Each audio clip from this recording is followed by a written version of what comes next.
आप देख रहे हैं डेली इंसाइडर। मैं हूं आपके साथ आयुषी निगम। 10 और 12 फरवरी को राजधानी लखनऊ में होने वाली ग्लोबल इन्वेस्टर्स समिट के लिए बरेली पूरी तरह से तैयार है। आपको बता दें कि इस ग्लोबल इन्वेस्टर्स समिट को लेकर प्रदेश के प्रत्येक जनपद के लिए इन्वेस्टमेंट का एक लक्ष्य तय किया गया है।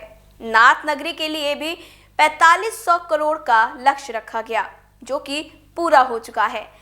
लेकिन उससे और कितना आगे निकला जा सकता है, उसको लेकर अब भी बरेली तैयारियों में जुटा हुआ है। एक रिपोर्ट। औद्योगिक निवेश को बढ़ावा देने के लिए 10 से लेकर 12 फरवरी तक लखनऊ में इन्वेस्टर्स समिट की बैठक होने जा रही है। उससे पहले 24 जनवरी को स्थानीय इन्वेस्टर्स समिट का आयोजन IMA हॉल में किया जा रहा है। इसको लेकर बरेली में भी तैयारियां जोरों पर हैं।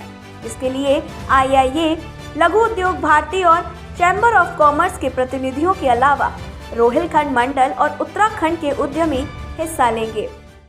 देखिए, उत्तर प्रदेश सरकार पिछले 2 महीनों से लगातार प्रयास कर रही है कि जो प्रदेश की इकनॉमी है उसको $1 ट्रिलियन इकनॉमी कैसे बनाया जाए।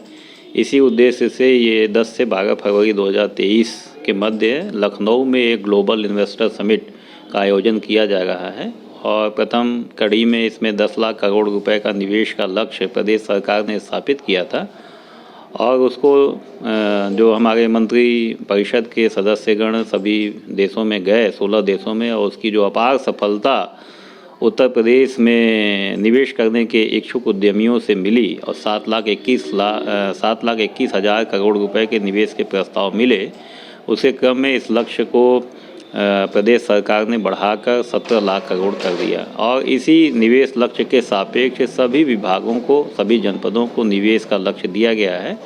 उद्योग विभाग को बरेली जनपद में कुल 4,500 करोड़ रुपए का निवेश का लक्ष्य दिया गया है। इस स्थानीय इन्वेस्टर और निर्यातक सम्मेलन को लेकर शनिवार को मंडलायुक्त संयुक्ता समद्दार ने उद्यमियों के साथ बैठक की।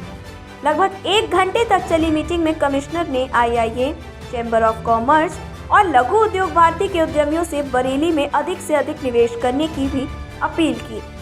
बैठक के बाद डेली इंसाइडर से बातचीत में IIA बरेली के चैप्टर चेयरमैन तनुज भसीन ने बताया कि हम ऑलरेडी अपने लक्ष्य को प्राप्त कर चुके हैं। 24 तारीख को जो बरेली इन्वेस्टर समिट हो रहा है, जो कि यूपी में होने वाले 10, 11, 12, 13 तारीख के यूपी ग्लोबल समिट का ही एक प्रारूप है, उसमें आज कमिश्नर साहिबा के साथ बैठक थी और उसमें उनको पूरे कार्यक्रम के लिए ब्रीफ किया गया है। मैडम ने कुछ सजेशंस दिए और तुरंत हमारे साथ अभी जो है वो जो वेन्यू है हमारा IMA हॉल, वहाँ जाके मौके पे भी वो सारी चीज़ें जांच करके फाइनल प्रोग्राम को आज शाम तक बना के इसको फ्लोट कर दिया जाएगा सारे लोगों के बीच में। इस कार्यक्रम में हम लोग उस पूरे जो टारगेट मिला था 4500 करोड़ का, उसका पदार्पण करेंगे। बरेली में 4500 करोड़ के इन्वेस्टमेंट का टारगेट था, जो कि पूरा हो गया है। इस दौरान यूपी चैम्बर ऑफ कॉमर्स के अध्यक्ष अभिनव अग्रवाल ने बरेली को इन्वेस्ट के लिए उपयुक्त बताया। उन्होंने उद्यमियों के लिए सरकार की नीतियों और मिलने वाली सब्सिडीज का भी जिक्र किया। Central UP chamber of commerce and industry, ये जो 24 तारीख को हम लोग बरेली में इन्वेस्टर्स मीट कर रहे हैं, तो उसमें हम सभी इन्वेस्टर से, उद्यमियों से आह्वान कर रहे हैं कि आप लोग आएँ। सरकार की बहुत अच्छी नीति आई हैं, इन्वेस्टर्स पॉलिसी आई हैं, इंडस्ट्रियल पॉलिसी आई है, तमाम तरह के अलग अलग फील्ड्स हैं, उद्योग है, पर्यटन है, वेयर हाउसिंग है, इस तरह से काफ़ी स्कीम्स हैं। तो बहुत अच्छी स्कीम है। सब्सिडी 3 माध्यम से मिल रही हैं, कैपिटल सब्सिडी भी है, इंटरेस्ट पर भी है और बिजली जो इलेक्ट्रिसिटी ड्यूटी है उस पर भी शायद उसको लागू की गई है। तो एक बहुत अच्छा माहौल है। बरेली में एयरपोर्ट आ गया है, सड़कें अच्छी हो गई हैं, बरेली अच्छे से कनेक्टेड है लखनऊ और दिल्ली से। गंगा एक्सप्रेस वे बरेली के पास से गुजर रहा है, तो बहुत अच्छा यहाँ पर अवसर है बरेली के अंदर। तो सभी लोगों से निवेदन है, सभी इन्वेस्टर से, इंडस्ट्रियलिस्ट से, सब लोग बरेली में अपना उद्योग स्थापित करें। और यहाँ पर जो हमारे जितने भी डिपार्टमेंट्स हैं, हमारे कमिश्नर मैम हैं, DM हैं, बहुत हेल्पफुल हैं सभी इंडस्ट्रियलिस्ट के लिए। बरेली न सिर्फ अपने निर्धारित लक्ष्य को प्राप्त कर चुका है, बल्कि रोहिलखंड मंडल ने भी सरकार द्वारा निर्धारित 8200 करोड़ का टारगेट हासिल कर लिया है। आने वाले समय में इसे कहीं ज्यादा आगे निकलने की संभावना है। अभी जो आज माननीय कमिश्नर महोदय ने बैठक ली है, वो जो 24 तारीख को हमारा औद्योगिक इन्वेस्टर समिट का कार्यक्रम हो रहा है, उसकी रूपरेखा पूरी क्या रहेगी, उसके ऊपर चर्चा हुई, कैसे पूरा कार्यक्रम रहेगा और कितने हमारे पास इंटेंट आ चुके हैं, उनको उस कार्यक्रम में प्रमाण पत्र दिए जाएंगे, सर्टिफिकेशन दिया जाएगा और पूरे कार्यक्रम की जो रूपरेखा है उस संबंध में आज बैठक हुई थी। रोहिलखंड मंडल में निवेश की जो अलग अलग कैटेगरीज हैं, उसमें फूड प्रोसेसिंग क्षेत्र में भी निवेशकों का काफी रुझान देखने को मिला है। अब तक पूरे मंडल में तकरीबन 1100 करोड़ का निवेश आ चुका है। जी, बहुत प्रोग्रेस है। इन्वेस्टर समिट के लिए अब तक लगभग 1100 करोड़ का जो प्रपोज़ल हैं वो हमारे पास बरेली मंडल में आ चुके हैं, जिसमें मुख्यतः बरेली के ही हमारे प्रपोज़ल्स हैं, जिसमें हमारे 43 इकाइयाँ बरेली की हैं, 22 शाहजहाँपुर की हैं, 8 पीलीभीत की और 5 हमारी बदायूं की इकाइयाँ हैं। इसमें जो मुख्य इकाइयाँ जिनमें जो प्राप्त हुए हैं हमारे आवेदन, वो फ्लोर मिल हैं, राइस मिल हैं, मेंथा प्लांट्स हैं, जो ऑयल एक्सट्रैक्शन यूनिट्स हैं जैसे बैल कोलू वगैरह हैं, ये भी हैं, जूस के भी प्लांट्स हैं, ड्राई फ्रूट्स के भी प्लांट्स हैं। और हमारी उद्योग नीति 2017 के अंतर्गत हमारे यहाँ फूड प्रोसेसिंग की 38 इकाइयों को लाभ प्राप्त हो चुका है और 12 इकाइयाँ अभी विभागीय स्तर पे उनकी स्वीकृति प्रदान की जा रही है, तो लगभग 50 इकाइयों को इसके अंतर्गत लाभ दिया जाएगा। तो बरेली में न सिर्फ फूड प्रोसेसिंग बल्कि पर्यटन के क्षेत्र में भी निवेशकों की रुचि देखने को मिली है। उसका एक कारण ये है कि सरकार की पॉलिसीज बेहतरीन तो है ही, साथ में तमाम तरह की छूट का भी प्रावधान है। सभी जान रहे हैं कि ग्लोबल इन्वेस्टर समिट में जो TTT है उसमें तीसरा T टूरिज़्म है, पर्यटन। तो पर्यटन से संबंधित जो हमारी पॉलिसी है 2022, उसमें इस सेक्टर को 12 क्षेत्रों में बांटा गया है जो कि पर्यटन की विभिन्न गतिविधियों को कवर करता है। और उसके अंतर्गत हम ऐसे 33 क्षेत्र जो हैं जिनको हम टूरिज़्म इकाई के रूप में कहते हैं वो कवर होती हैं। जैसे आपका उसमें आवासीय रूप में अगर हम लेते हैं तो होटल, बजट होटल, रिजॉर्ट, धर्मशाला, कैरवान, कैंपेनिंग, टेंटेज कॉलोनीज़, ये सभी व्यवस्थाएं आती हैं। और उसके बाद अगर हम आगे बढ़ते हैं तो साहित्य, कला, संस्कृति से संबंधित अन्य चीज़ों को भी जो है लिया जाता है इसमें। और बरेली के लिए जहाँ तक मैं आपको बताना चाहूँगा कि बरेली में हमारे इस पॉलिसी के अंतर्गत लगभग इस वक्त 11 से ऊपर प्रोजेक्ट हमें मिल चुके हैं, जिसमें 3 प्रोजेक्ट हमारे 5 स्टार कैटेगरी के होटल से कंसर्न है। वहीं बरेली में इन्वेस्टर्स को आमंत्रित करने और इन्वेस्टमेंट के लाने के प्रयासों के लिए पूर्व केंद्रीय मंत्री संतोष गंगवार ने IIA, लौभा और यूपी चैम्बर ऑफ कॉमर्स के कार्यों की सराहना के साथ ही योगी सरकार की निवेशक फ्रेंडली नीतियों की भी प्रशंसा की। वास्तव में बहुत ही अच्छे प्रयास हैं और आदरणीय मुख्यमंत्री जिस प्रकार से उत्तर प्रदेश को उत्तम प्रदेश बनाने की दिशा में जो काम कर रहे हैं, ये उस दिशा के परिणाम है। इंडस्ट्रियल समिट होना और उसके लिए संपर्क करना, इस काम में पूरी तरीके से हमारी प्रदेश की सरकार लगी हुई है।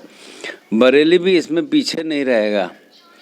बरेली में अच्छी दिशा में काम हो रहे हैं। अभी जैसे आपको ध्यान होगा कि हमने श्रम मंत्रालय की ओर से एक 100 बेडेड हॉस्पिटल की स्वीकृति करवाई थी। अब वो प्रक्रिया पूर्ण हो गई, उसका काम शुरू हो जाएगा। और हमने 2-3 बार माननीय मुख्यमंत्री उत्तर प्रदेश को लिखा है कि 1300 एकड़ जो सिंथेटिक्स की भूमि है उसमें सरकार चिंता करे और उद्योग धंधे लगाने की दिशा में प्रयास करे। तो हमारी जानकारी के हिसाब से उसमें प्रक्रिया पूरी हो गई है और उत्तर प्रदेश सरकार भी उसमें, अगर जो न्यायालय में प्रकरण है उसमें पार्टी बन गई है और वो जल्दी ही इसके बारे में एक अच्छा निर्णय आपको देखने को मिलेगा। तो हम ऐसा मानते हैं कि अब उत्तर प्रदेश उद्योग की दृष्टि में अच्छे ढंग से आगे बढ़ रहा है। बरेली भी इसमें पीछे नहीं रहेगा। यहाँ पर जैसा हम सब जानते हैं कि बरेली एक मेडिकल हब के रूप में प्रसिद्ध है।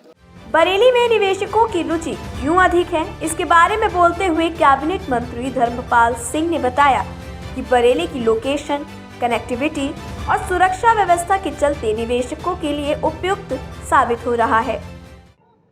देखिए, बरेली में अधिकांश निवेश उद्यमी करेंगे, उसके कई कारण हैं। बरेली लखनऊ और दिल्ली के बीच में स्थापित है। बरेली के पास उत्तराखंड है, दिल्ली है, हरियाणा है, पंजाब है, मध्य प्रदेश है, राजस्थान है। इन प्रदेशों को यहाँ से सप्लाई भी उद्यमियों के माल की होगी। इस कारण से और बरेली में 3 व्यवस्थाएं होती हैं, यातायात की और सुरक्षा की और बिजली की। यानी number 1 safety, number 2 connectivity, number 3 electricity. Safety का मतलब है सुरक्षा, सुरक्षा माने कानून व्यवस्था। उत्तर प्रदेश की कानून व्यवस्था बहुत सुंदर है, बहुत मजबूत है और ये इसलिए मजबूत है क्योंकि देश में बाबा का बुलडोजर एक मॉडल बन गया है। इस नाते से कानून की व्यवस्था है। उत्तर प्रदेश में अपराधी या तो अपराध करना बंद कर दिया या वो जेल के अंदर है फिर या ऊपर चला गया है। तो जो स्थितियां बनी हैं वो बहुत अच्छी हैं। ये तो कानून व्यवस्था की बात होगी, सुरक्षा की बात होगी। और ये जो मैं कनेक्टिविटी बता रहा हूँ, आवागमन, जब व्यापारी तभी व्यापार लगाता है सुरक्षा के साथ साथ उसके आवागमन का साधन ठीक, वो हवाई यात्रा ठीक से कर सके, वो रेल की यात्रा ठीक से कर सके, वो सड़क माध्यम से ठीक से जा सके। तो उत्तर प्रदेश में एक्सप्रेस वे है, रेल की यात्रा भी बरेली को सुलभ है, अब एयरपोर्ट भी बरेली में बन गया है। तो ये तीनों व्यवस्थाओं के माध्यम से उत्तर प्रदेश में उद्यमी बरेली में पूंजी निवेश करेगा। और बिजली की भी 24 आवर्स हम बिजली दे रहे हैं। तो ये 3 कारण हैं उत्तर प्रदेश के माध्यम से बरेली में पूंजी निवेश करने का, सेफ्टी, कनेक्टिविटी और इलेक्ट्रिसिटी।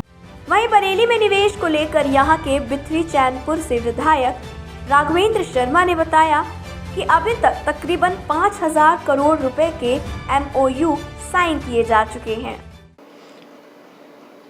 हमारे बरेली में करीब 5000 करोड़ का इन्वेस्टमेंट के MOU साइन हो चुका है और आगे भी बात चल रही है और मुझे लगता है ये और बढ़ेगा। इसकी बहुत ज़्यादा संभावनाएं हैं और बरेली आगे बढ़ रहा है उद्यम की दृष्टि से। यहाँ पे अभी बात हुई थी, मुख्यमंत्री जी से हम लोगों की बैठक हुई थी, तो IT पार्क के लिए बहुत जल्दी ही शुरू होने की संभावना है। फूड मेगा जो है पार्क वो जल्दी ही शुरू हो रहा है और जो टेक्सटाइल पार्क है उसकी भी लैंड वगैरह सब हो गई है, उसमें भी जल्दी आपको इन्वेस्टमेंट के लिए लोगों को काम करते हुए आपको दिखाई देते हुए मिलेंगे। इसी तरीके से बरेली में इन्वेस्टमेंट बढ़ रहा है और ग्रोथ कर रहा है। कैंट विधायक संजीव अग्रवाल ने ग्लोबल इन्वेस्टर समिट की तारीफ करते हुए कहा कि ये PM मोदी के नेतृत्व में उत्तर प्रदेश सरकार का बहुत ही सराहनीय काम है और इसको लेकर उद्यमी काफी उत्साहित हैं। उत्तर प्रदेश में जो ग्लोबल समिट हो रही है, निश्चित रूप से प्रदेश सरकार का योगी जी के नेतृत्व में बहुत ही सराहनीय कदम है। देश के विकास में, प्रदेश के विकास में, प्रदेश की $1 ट्रिलियन की इकोनॉमी को बनाने में और आदरणीय मोदी जी के $5 ट्रिलियन की इकोनॉमी बनाने में ये एक मील का पत्थर साबित होने वाला है। फिलहाल तो नाथ नगरी को जो लक्ष्य मिला था 4300 करोड़ रुपए का, यहाँ निवेश का आंकड़ा उसे पार कर गया है। अब देखना अहम होगा कि आगामी 24 जनवरी को यहाँ होने वाली स्थानीय इन्वेस्टर और निर्यातक सम्मेलन में और क्या कुछ निकलकर सामने आता है। डेली इंसाइडर के लिए सुधाकर शुक्ला के साथ रंजीत और वैभव की रिपोर्ट। यूपी और देश दुनिया की तमाम ताजा तरीन खबरों के लिए गूगल प्ले स्टोर से आज ही डाउनलोड करें हमारा तेजी से उभरता न्यूज ऐप डेली इंसाइडर।